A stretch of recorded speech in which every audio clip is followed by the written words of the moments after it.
Dr. Strangelove, this is a video I'm making for your CMN 2170 class. I'm not going to lie with special effects or video diaries. I'm very passionate about this. I'm going to take it over to my friend Blake. I'm going to tell you my take on the internet, its effects on people, and our global economy today.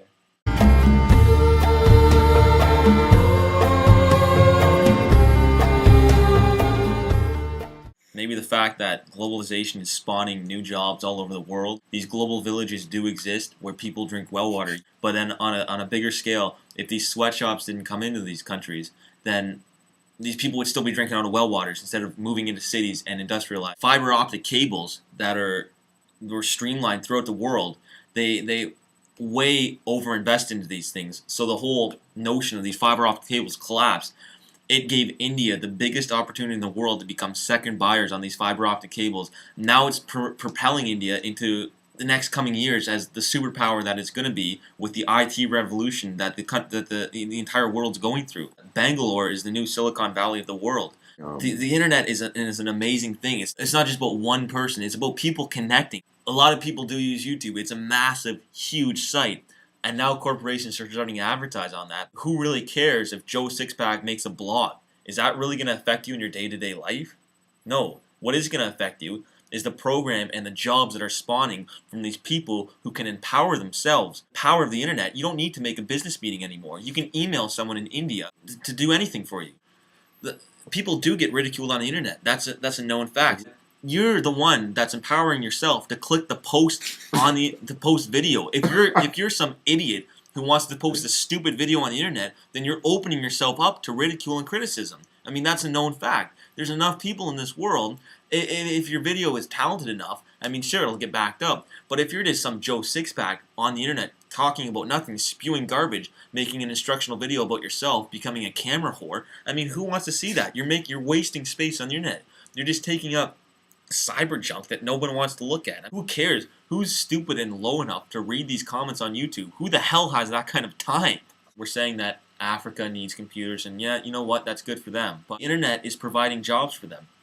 You know how all these jobs are getting outsourced. If you have a low-end job, a job that doesn't require that much skill, it's going to be outsourced to a computer, an automated service. People aren't realizing that a lot of people in North America are going to lose their standard of living if things continue the way they do. And that's why globalization and the internet, it's just going to spawn new jobs. It's going to create off each other. If horses were allowed to vote, we wouldn't be driving cars right now. Let's talk about uploading on YouTube itself. I mean, it just brings people together. It's a connectiveness that we've never seen before in the history of mankind. Hell, I could look for a person in Russia, China, Italy, France. There's at least gonna be one person with a computer there with one person's point of view, and it'd be cool to see that their point of view is actually hugely different from my point of view because of the different factors of their living conditions and the country that pertains to their government at that time. I mean, it only makes sense, and it only broadens my perspective. You're talking about credibility.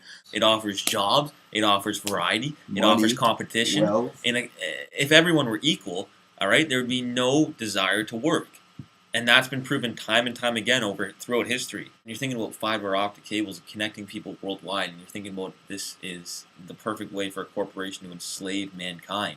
You're thinking about people in class distinction and racial distinctions and religious distinctions that divide humanity and mankind. Religion is a perfect example. No matter what, if you take away all the businesses, religion is still going to divide us.